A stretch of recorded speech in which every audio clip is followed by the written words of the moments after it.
Eh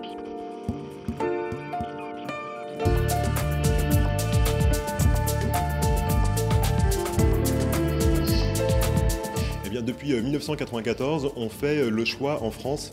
d'examiner tous les 7 ans désormais les lois bioéthiques, c'est-à-dire qu'on fait le point sur le progrès scientifique durant cette période, on regarde quelles sont les pratiques nouvelles, quelles sont les pratiques acceptables, quelles sont les pratiques qui ne le sont pas et qu'il faut interdire.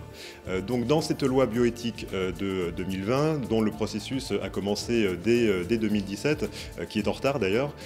on a la mesure principale qui est l'ouverture de la procréation médicale à toutes les femmes, qui est la mesure la plus polémique, la plus connue, et qui cache aussi un ensemble d'autres mesures sur, par exemple, la recherche sur l'embryon, sur les cellules souches, sur le don du sang également.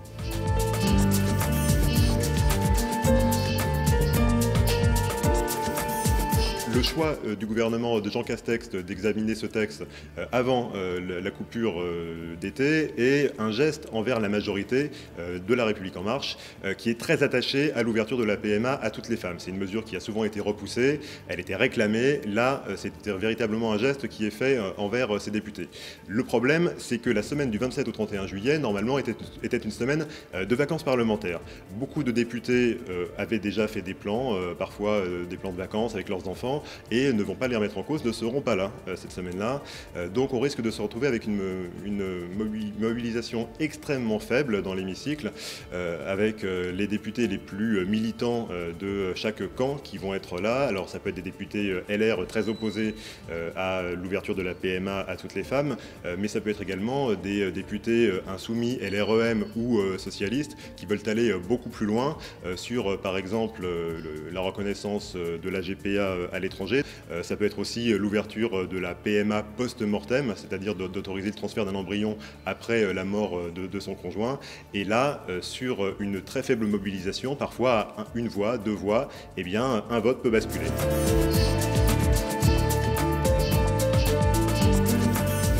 Cette loi, elle est controversée essentiellement à cause de cette principale mesure qui est celle de la procréation médicalement assistée pour toutes les femmes, à la fois les femmes seules mais aussi les femmes en couple.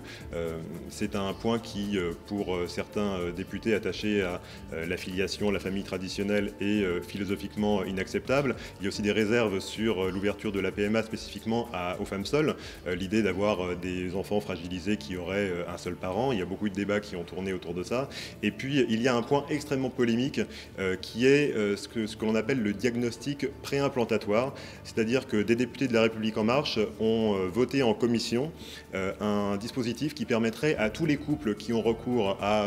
la procréation médicalement assistée, eh bien, d'avoir une sorte de diagnostic de l'embryon pour vérifier s'il n'y a pas